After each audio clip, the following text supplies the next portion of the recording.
성경에 보면 예수님이 기도하셨다 하는 이야기가 굉장히 많이 나오죠. 예수님이 기도하시는 모습들, 또 기도에 대해서 보여주시는 많은 말씀들이 있습니다. 항상 기도하시고 또 기도를 통해 힘을 얻고 기도를 통해 사역하시는 그 주님의 모습을 우리가 보게 됩니다. 성경을 보면요, 이 주님이 기도하시는 것에 대해서는 굉장히 많이 얘기하는데 주님의 기도의 내용에 대해서는 별로 얘기하지 않습니다. 주님이 어떤 기도를 하셨는가, 주님은 어떻게 기도하셨는가, 그 얘기는 거의 없어요. 한 군데 나오는 게 있긴 있어요. 십자가를 지시기 전에 겟세마네 동산에서 기도하실 때에, 그죠? 나의 원대로 마옵시고 아버지의 원대로 하옵소서, 이거 한 구절 나옵니다. 그거 말고는 예수님이 어떤 기도를 하셨는가, 이 얘기가 사실은 복음서 전체에 나오지 않습니다. 물론 이제 주기도문 하실 때 내용이 나오긴 나와요. 주기도문 할 때 이렇게 기도해라 하면서 이제 기도의 내용들이 나오긴 하지만 그 내용은 사실은 주님이 기도하신 내용이라기보다는 기도에 대해서 가르쳐 주시는 내용이죠. 이렇게 기도해라 라고 가르쳐 주시는 내용이기 때문에 기도라고, 주님의 기도의 내용이라고 말하기는 조금 어렵습니다. 이렇게 주님의 기도에 대해서 전혀 이야기하지 않던 이 성경이 딱 한 번, 이 겟세마네 기도 말고요, 딱 한 번 주님의 기도에 대해서 이야기하는 내용이 나오는데 그게 오늘 본문이에요. 요한복음 17장. 이 17장은 전체가 예수님의 기도입니다. 그동안 이상할 정도로 예수님의 기도에 대해서 말하지 않던 성경이 예수님의 기도의 내용에 대해서 구체적으로 또 상세하게 길게 이야기하고 있는 오늘 우리가 읽은 요한복음 17장은 그런 의미에서 우리가 굉장히 주의 깊게 봐야 될 그런 본문이라고 할 수 있습니다. 특별히 요한복음 17장은요, 이 배경을 생각해 보면 예수님이 이제 막 십자가를 앞두고 있는 상황입니다. 18장 넘어가면 예수님이 바로 잡히시는 장면부터 시작되거든요. 우리가 내일부터 이제 특별 새벽 기도회 시작하면 이 18장부터 말씀을 읽어 나갈 건데요. 예수님이 잡히시는 일이 바로 18장에 시작됩니다. 그러니까 17장 내용은 예수님이 잡히시기 직전에 마지막으로 제자들과 함께 있으면서 제자들 가운데 그들을 위해 기도하셨던 기도의 상황이라는 것을 우리가 볼 수 있습니다. 그래서 예수님의 마지막 기도를 보면서 우리가 깨닫게 되는 아주 중요한 사실이 한 가지 있는데요. 이 주님의 기도를 보면 이게 딱 한 번밖에 안 나오지만 기도의 내용이 대부분의 기도가 제자들을 위한 기도다 하는 겁니다. 예수님의 기도는 남겨질 제자들을 위한 기도입니다. 우리가 지난주에 말씀을 보았지만 지난주 말씀도 주님은 남겨질 제자들을 위해서 특별한 마음을 보여주시죠. 이제 예수님이 떠나고 나면 제자들만 남아있을 텐데 그 제자들이 이 땅 가운데 두려움 가운데 살게 될 것을 주님이 아시고 그들 마음 가운데 그 두려움을 이길 수 있도록 약속의 말씀들을 주셨잖아요. 그게 지난주 말씀이었죠. 오늘 말씀도 마찬가지입니다. 예수님이 이 땅 가운데 이제 마지막으로 기도하시는 내용을 기록하면서 그 기도의 내용이 뭔가 하면 제자들을 위한 기도입니다. 이것은 제자들을 향한 주님의 특별한 마음이 있음을 보여주시는 것이죠. 그리고 이 모습을 통해서 우리가 깨닫게 되는 것은 주님이 이 마지막 순간, 그 중요한 순간에도 제자들을 위해 기도하셨다면 오늘 우리를 위해서도 기도하고 계신다 하는 것이죠. 그래서 히브리서 4장에 보면요, 예수님을 우리의 대제사장이라고 이야기합니다. 그래서 그 대제사장 되신 예수님께서 지금도 하나님 우편에서 우리를 위해 기도하고 계신다 이렇게 말씀하거든요. 예수님의 마음, 예수님의 사랑이 바로 이 마지막 기도를 통해서 특별히 제자들을 향해 간절한 마음으로 그들을 위해 기도하시는 이 기도의 내용을 통해서 우리가 깨닫게 된다 하는 겁니다. 그런데 예수님의 기도를 보면요, 아주 특별한 표현이 있어요. 오늘 우리가 요한복음 17장을 읽었는데 사실은 1절부터가 다 예수님의 기도거든요. 나중에 여러분 집에 가셔서 한번 이 17장 전체를 쭉 한번 읽어보세요. 여기 보면 특별한 표현이 있는데 그게 뭔가 하면 예수님이 제자들을 향해서 내게 주신 사람들 이렇게 표현합니다. 내게 주신 사람들, 내게 주신 자들, 쉽게 말하면 내 사람 이렇게 얘기하는 겁니다. 내 사람들, 내 것이라고 그렇게 표현하시는 겁니다. 여러분, 이 한마디가 예수님이 얼마나 제자들을 사랑하시는지, 예수님에게 제자들이 얼마나 소중한 존재인지를 분명하게 보여주는 그런 표현이라고 할 수 있습니다. 근데 예수님이 이 표현은요, 지금 남겨질 11명의 제자들만 해당되는 이야기가 아닙니다. 우리가 이따 말씀드리겠지만 예수님의 기도는 이 11명의 제자와 또 이 11명의 제자를 통해서 예수님을 믿게 될 사람들, 또 다른 제자들, 예수님의 제자들을 통해 예수님을 듣게 되고 예수님을 믿게 되는 사람들, 초대교회 교인들, 그리고 이 땅의 모든 교회, 오늘날 우리들에 이르기까지 이 모든 사람들을 포함하는 그런 표현입니다. 그러니까 주님은 오늘 우리들을 향해서 내 사람이라고 부르시면서 우리를 위해 기도하고 계신다 하는 겁니다. 하나님의 아들이 별 볼 일 없는 존재인 우리들을 마음에 품으시고 사랑으로 기도하고 계신다, 그런 말씀이지요. 특별히 12절에 보면 우리 가운데 한 사람도 잃어버리지 않기 위해서 주님이 우리를 보존하여 지킨다라고 말씀합니다. 주님은 주님의 제자들 그리고 오늘 우리들을 위해 기도하시고 우리를 지키기 위해서 눈동자같이 우리를 보호하시고 바라보고 계신다 하는 겁니다. 아무도 건들지 못하도록, 아무도 손대지 못하도록 한순간도 눈을 떼지 않고 우리를 바라보시며 우리를 지키시고 우리를 위해 기도하시는 분이 바로 그 주님이라는 것을 오늘 말씀을 통해서 우리가 깨닫게 된다는 것이죠. 지금도 하나님 우편에 앉으셔서 그와 같은 사랑의 마음을 가지시고 자기 것이라고 선언하시는 우리들을 위해서 기도하고 계시는 예수님의 모습을 한번 여러분 생각해 보시기 바랍니다.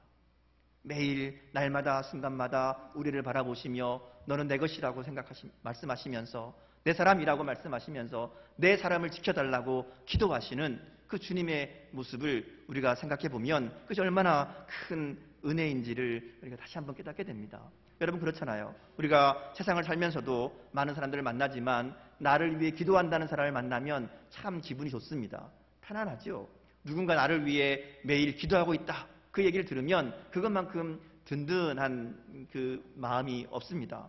저도 목사지만 누군가 저를 위해서 목사님, 제가 목사님 위해서 매일 기도하고 있습니다, 새벽마다 기도하고 있습니다, 이런 얘기 들으면 참 좋아요. 편안해지고 마음이 든든해집니다.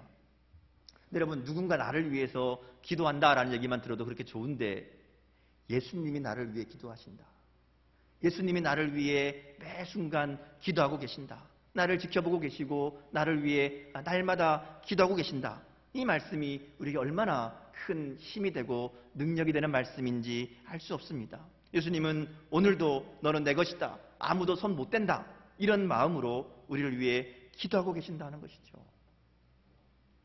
이 사실 하나만으로도 우리의 마음은, 우리의 삶에는 감사와 기쁨이 넘칠 수밖에 없다는 겁니다. 세상에 겁나는 것이 없어지지요. 예수님이 나를 붙잡고 나를 바라보시면서 내 사람이라고 말씀하시면서 내 것이라고 말씀하시면서 나를 위해 기도하고 계신다고 말씀하시는데 그 은혜가 얼마나 크고 감사합니까? 우리가 이 사실만 확실하게 믿고 살아간다면 우리는 두려워할 것도 없고 염려할 것도 없고요, 어떤 고통, 어떤 문제 앞에서도 이길 수 있다 하는 겁니다. 왜 우리가 살아가면서 신앙생활이 힘이 없고 능력이 없는가 하면요, 이 주님의 사랑을, 이 주님의 일하심을 알지 못하기 때문에 그래요. 오늘도 나를 위해 기도하고 계시는 그 주님이 있음을 깨닫지 못하기 때문에, 알긴 알아도 확실하게 믿지 못하기 때문에, 그렇기 때문에 우리의 신앙이, 우리의 삶이 능력이 없고 힘이 없는 것은 아닌가 하는 것이죠. 여러분, 어떤 마음으로 이 말씀을 듣고 있습니까? 이 말씀을 그저 믿음 없이 듣기만 하면요, 그냥 그런가 보다 넘어가 버리고 아무런 힘과 능력도 되지 않습니다. 그러나 보잘것없는 우리를 위해 기도하시는 그 주님, 오늘도 나를 위해 하나님 우편에서 기도하고 계시는 그 주님을 우리가 확신한다면, 오늘도 내 사람이라고 부르시며 지키시고 기도하시는 그 주님의 사랑과 은혜를 우리가 분명히 마음에 품고 살아간다면, 그러면 어떤 상황에서도 두려워하지 않고 담대한 마음으로 살아가게 될 줄 믿습니다. 오늘 저와 여러분에게 이 믿음의 확신이 분명하게 세워지는 은혜가 있기를 주님의 이름으로 축복합니다. 자, 그러면 주님이 이렇게 기도하시는데 뭘 기도하시는가 하는 것이죠. 무슨 내용을 기도하시는가? 주님이 세상을 떠나기 직전에 제자들과 우리를 향해 위해서 하신 기도의 내용을 좀 보려고 그러는데요, 17장은 세 부분으로 나눌 수 있습니다. 예수님의 기도가 세 가지인데요, 첫 번째는 예수님 당신을 위한 기도입니다. 이제 예수님이 십자가를 앞두고 있으면서 이 고난의 길을 걸어가기 전에 하나님께 기도합니다. 하나님, 이 길을 잘 걸어갈 수 있도록 십자가의 길을 잘 감당할 수 있도록 하나님 은혜를 도와여 주옵소서. 이게 첫 번째 기도 내용입니다. 두 번째는요, 남겨질 제자들을 위해 기도합니다. 눈앞에 있는 11명의 제자, 지금 같이 있는 제자들이 있죠. 그들을 향해서 기도하고요. 마지막 세 번째는 그 자리에는 없지만 앞으로 생길 그리스도인들, 그러니까 이 11명의 제자를 통해서 예수님을 듣게 되고 믿게 될 사람들, 오늘날 우리의 모든 교회들, 모든 그리스도인들을 향해서 주시는 기도에 위해서 드리는 기도가 그 다음 세 번째 기도입니다. 그러니까 20절부터 26절까지 읽은 오늘 말씀이 바로 제자들을 통해 믿게 될 사람들, 오늘날 우리를 위해 하신 기도의 내용이라고 할 수 있습니다. 우리가 기도의 내용을 보면요, 그 사람이 어떤 마음을 가지고 있는가, 어떤 소원을 가지고 있는가, 무엇에 관심이 있는가 잘 알 수 있지요. 그래서 우리가 어떤 그리스도인인가, 내가 무엇을 가장 중요하게 생각하는가 알아보려면 내가 하고 있는 기도를 살펴보면 돼요. 여러분이 하고 있는 기도의 제목들 쭉 정리해 보면 그 기도의 제목이 무엇을 내가 가지고 있는지, 또 무엇을 하고 있는지를 정확하게 보여줍니다. 왜냐하면 기도는 그 마음속에 가장 큰 소원이 무엇인지를 보여주는 내용이기 때문에 그래요. 예수님 기도도 마찬가지입니다. 예수님의 기도의 내용을 보면 예수님이 사랑하는 제자들을 위해서, 또 그 제자들을 통해 생겨나게 될 교회들을 위해서 기도하시는 그 기도의 내용은 주님의 가장 간절한 소원이자 소망이자 우리를 향한 주님의 명령이라는 것이죠. 그래서 오늘 주님의 기도에 담겨있는 주님의 마음이 무엇인가를 살펴보면 오늘 우리를 위해 주님이 가장 원하시는 게 무엇인가를 깨닫게 되는 겁니다. 우리가 주님의 기도를 쭉 읽어보면 그 중에 가장 핵심적인 주제를 한마디로 얘기하면 하나됨이라고 할 수 있어요. 하나됨.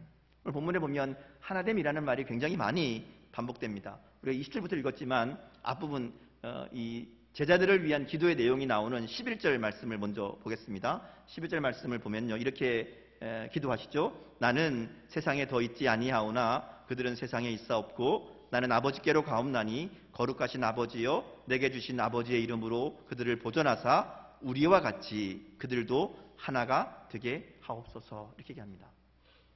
여기서 얘기하는 우리라는 것은 성부, 성자, 성령 하나님을 가리키죠. 우리와 같이 그들도, 이 그들은 예수님의 11제자들, 앞에 있는 이 제자들도 하나가 되게 하옵소서. 이게 기도의 제목이었습니다. 그리고 21절, 22절, 이제 이거는 또 다른 제자들, 앞으로 생겨나게 될 제자들, 교회를 향한 기도이죠. 여기도 보면 예수님은 이 기도를 다시 한번 반복합니다. 똑같은 기도를 또 하시는 거예요. 그래서 제자들을 위해 기도한 후에 또 제자들을 통해서 예수님에 대해서 듣고 믿게 될 사람들, 교회를 위한 기도에도 주님은 하나됨을 위해서 기도합니다. 하나님과 예수님과 성령님이 한 마음, 한 뜻으로 하나인 것처럼 제자들도 그리고 교회도 그렇게 하나가 되기를 기도하고 계신다 하는 겁니다. 그러니까 예수님의 마지막 기도를 통해서 우리가 분명하게 깨닫게 되는 것은 예수님에게는 우리가 하나 되는 것이 무엇보다 중요한 일이었다는 겁니다. 예수님 남겨진 제자들을 또 이제 앞으로 생겨나게 될 교회를 보면서 야, 너희들이 제일 중요한 게 뭔가 하면 하나 되는 거다. 이렇게 말씀하시는 거예요. 왜냐하면 이 세상에서 교회가 하나 되지 못하면 그러면 하나님의 영광을 드러낼 수 없습니다. 교회가 하나 되지 못하면 이 세상을 이길 수 없기 때문에 그렇다는 것이죠. 그래서 주님은 두 번이나 반복해서 우리의 하나됨을 위해서 기도하고 계신다 하는 겁니다. 특별히 이 하나됨에 대해서 이야기하면서 이 하나됨이 어떤 의미인가를 말씀하죠. 이 하나됨은 그저 우리가 생각하는 것처럼 하나로 통일되는 게 아닙니다. 다 똑같은 생각을 하고 다 똑같은 말을 하고 다 똑같은 일을 하는 게 아니라는 것이죠. 여기에는 조건이 있습니다. 주님이 말씀하시는 하나됨의 조건은 아버지와 내가 하나인 것처럼 이렇게 말씀합니다. 내가 아버지 안에, 아버지가 내 안에 있는 것처럼 저들도 하나가 되게 해달라고 반복해서 기도하시는 것이죠. 우리가 하나됨의 원리는 뭔가 하면 하나님, 예수님, 성령님이 하나인 것처럼 우리도 하나가 되는 겁니다. 자, 세상의 단체, 세상의 모임의 이 원리는 이익을 위해서 모입니다. 왜 모이는가 하면 이익을 얻기 위해서 모이는 거죠. 뭔가 얻기 위해서 모입니다. 그래서 원하는 것을 얻거나 또는 원하는 것을 얻을 가능성이 없어지면 그 모임은 자연히 깨어집니다. 하나 되지 못한다는 것이죠. 그런데 예수님이 말씀하시는 하나됨은 그런 것과 차원이 다른 하나됨입니다. 내 안에 하나님이 거하시는 그 그리고 내가 하나님 안에 거하는 것 같은 그런 하나님과의 하나됨을 이야기하는 것이고, 그런 것이 지체들과의 관계에서도 똑같이 이루어지는 것을 이야기합니다. 좀 쉬운 말로 얘기하면 사랑으로 하나 되는 것을 이야기합니다. 그래서 예수님은 제자들에게 또 우리들에게 계속해서 사랑으로 하나 될 것에 대해서 얘기합니다. 우리가 지금 예수님의 마지막 이 행적을 따라가고 있는데요. 요한복음 13장부터 나오는 이야기가 제자들을 앞에 놓고 하시는 마지막 설교, 고별 설교의 내용이었죠. 예수님이 마지막으로 제자들에게 당부하고 또 당부하는 내용이 뭐예요? 너희가 서로 사랑하라는 거였잖아요. 내가 너에게 새 계명을 주노니 너희가 서로 사랑하라. 내가 너희를 사랑한 것 같이 너희가 서로 사랑하라. 이게 주님이 주시는 마지막 당부였습니다. 오늘 기도도 마찬가지예요. 주님이 우리를 사랑하신 것 같이 우리가 서로 사랑하는 것. 주님이 우리와 하나인 것처럼 우리가 서로 하나가 되는 것. 이것이 주님이 원하시는 가장 중요한 우리의 모습이다 하는 겁니다. 그러므로 우리의 관계는 주님이 우리를 사랑하시는 것처럼 내가 주님을 사랑하는 것 같은 그런 사랑의 관계여야 된다는 겁니다. 우리가 주님 그렇게 하시잖아요. 내 몸과 같이 내 이웃을 사랑하라 말씀하시죠. 이게 바로 그런 관계입니다. 내 몸을 사랑하듯이 이웃을 사랑하는 이 사랑으로 너와 내가 없어지는 관계, 너와 내가 분명히 따로 있지만 그러나 사랑으로 하나가 되는 관계, 이것이 바로 주님이 말씀하시는 하나됨입니다. 이것이 바로 하나님 안에 있는 하나됨이고 우리가 닮아야 될, 우리가 따라가야 될 하나됨의 모습이라는 것이죠. 그래서 우리가 신앙생활하면서 언제나 서로 사랑하는 관계가 우리 가운데 있어야 됩니다. 신앙생활은요, 혼자 하지 않습니다. 한 사람만 있는 교회는 없습니다. 혼자 존재하는 신앙생활은 성공할 수 없다는 것이죠. 교회 안에서 혼자 있는 사람 치고 건강한 믿음 가진 사람이 없습니다. 그냥 혼자 예배드리고 혼자 신앙생활하고 혼자 경건생활 한다고 해서 그 사람이 성숙해지고 하나님 보시기에 거룩한 사람으로 살아갈 수 있는 것이 아니다는 것이죠. 신앙생활은 함께 해야 됩니다. 교회에서 혼자 신앙생활하는 분들은 구원을 받을 수는 있어요. 예수 믿고 구원받는 거니까 구원받는 데는 문제가 없습니다. 그러나 혼자 신앙생활하면 구원은 받았다가 하더라도 하나님 앞에는 아무 쓸모없는 존재라고 말할 수 있습니다. 아무것도 할 수 없는 존재라는 것이죠. 그러기에 우리가 구원받은 하나님의 자녀라면 하나 되기 위해 애쓰고 힘쓰는 모습이 우리 가운데 있어야 됩니다. 우리가 지금은 코로나 때문에 사실은 모든 모임이 멈춰져 있지만 교회는 이 작은 모임들이 활발하게 움직여야 살아있는 교회이고 건강한 교회라고 말할 수 있습니다. 그렇다고 마음 만나는 사람들끼리 끼리끼리 모여라는 얘기는 절대로 아닙니다. 끼리끼리 모이는 것은 교회를 망치는, 교회를 해치는 그런 모임입니다. 건강한 모임은 교회의 공식적인 모임들이라고 할 수 있어요. 그냥 내가 좋은 대로 모이는 모임이 아니라 교회에서 공식적으로 만들어진 모임, 예를 들면 구역이죠. 구역 모임을 통해서 하나님의 사랑을 나누고 하나 되는 공동체를 누릴 수 있습니다. 우리가 양육하죠. 양육을 위한 모임들도 마찬가지입니다. 양육을 통해서 함께 말씀을 나누고 기도하고 하나 되는 공동체를 경험할 수 있습니다.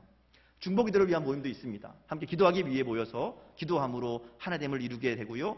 봉사와 섬김을 위해서 모이기도 합니다. 사역을 위해 모이는 모임도 있습니다. 이런 모임들을 통해서 하나됨을 이루어가는 것이 우리에게 굉장히 중요합니다. 이런 모임들에 참여하는 것을 귀찮아하거나 다른 사람들과 교제하는 것이 불편하고 부담스러워서 여러 가지 이유로 참여하지 않는다면, 그저 예배만 겨우 참석한다면 이것은 우리가 하나 되기를 위해서 기도하시는 주님의 의도를 완전히 거부하는 것과 마찬가지입니다. 주님은 하나 되라고 기도하시는데, 주님 우리가 하나 되기를 간절히 원하시는데 나는 그거는 안 하겠습니다, 이렇게 얘기하는 것은 바른 신앙이라고 할 수 없지요. 그리고 여러분, 모든 모임에 열심히 참여하십시오. 구역도 좋습니다. 양육도 좋습니다. 봉사하는 것도 괜찮아요. 사역하는 것도 괜찮아요. 무엇이든지 간에 내가 열심히 참여하고요.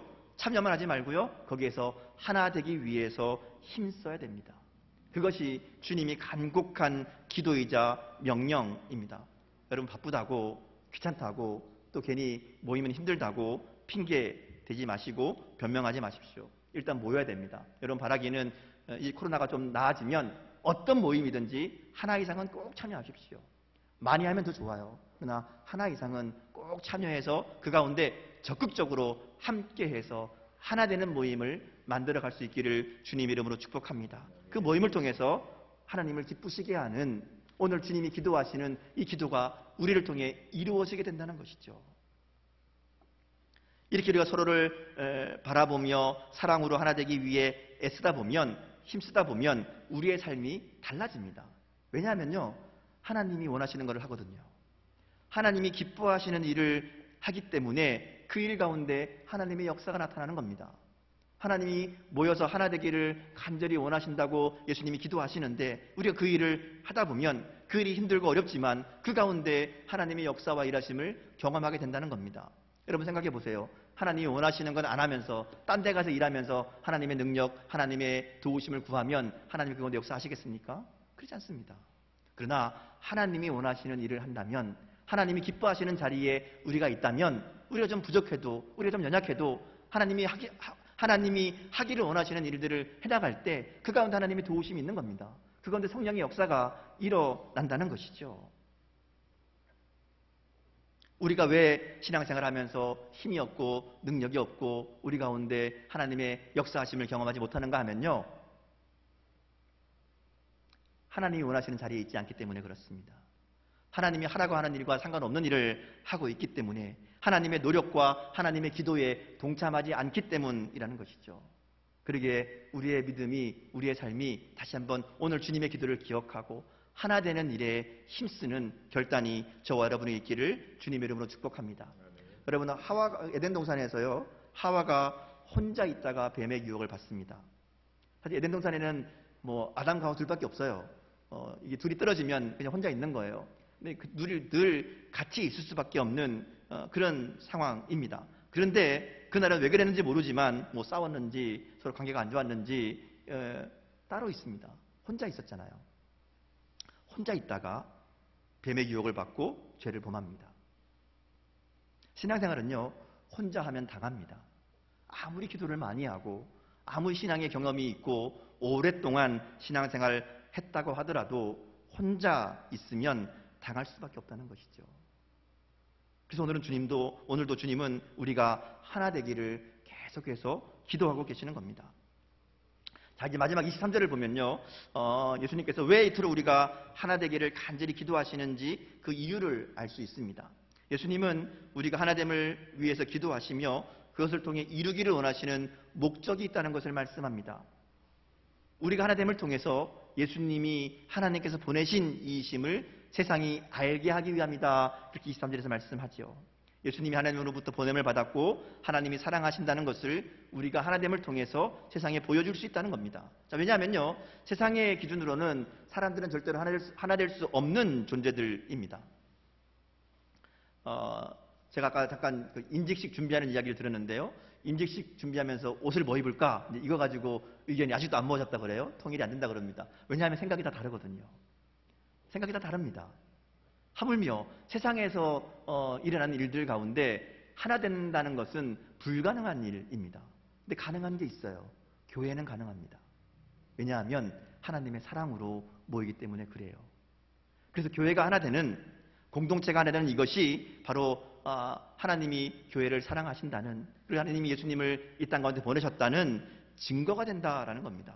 예수님을 따르는 우리는 하나 되는 것이 가능합니다. 그리고 사람들이 그것을 바라보면서 야, 예수 믿으니까 저렇게 되는구나, 하나님을 사랑하니까 저런 일이 일어나는구나 라는 것을 보게 된다는 것이죠. 여러분, 초대교회가 그랬잖아요.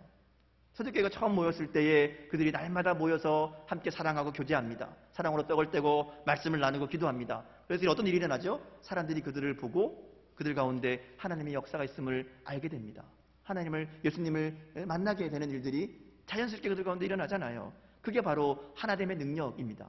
오늘 우리들에게 주님이 원하시는 모습이 바로 그런 모습이라는 것이죠. 우리가 사랑으로 하나됨을 통해서 하나님의 사랑받는 자들이라는 것이 이 땅 가운데 드러나기를 원하시는 겁니다. 세상 사람들이 우리의 하나됨을 보면서 야, 하나님이 살아계시는구나, 야, 하나님이 정말 있구나 라는 것들을 우리의 하나됨, 우리가 서로 사랑하는 그 모습을 통해서 보게 된다는 것이죠. 반대로 얘기하면요, 우리가 예수 믿는다고 하면서 하나 되지 못하고 서로 갈라져 싸운다면, 우리가 서로 사랑하지 못하는 모습으로 살아간다면 그 공동체는 하나님이 사랑하시는 공동체로 인정받을 수 없다 하는 겁니다.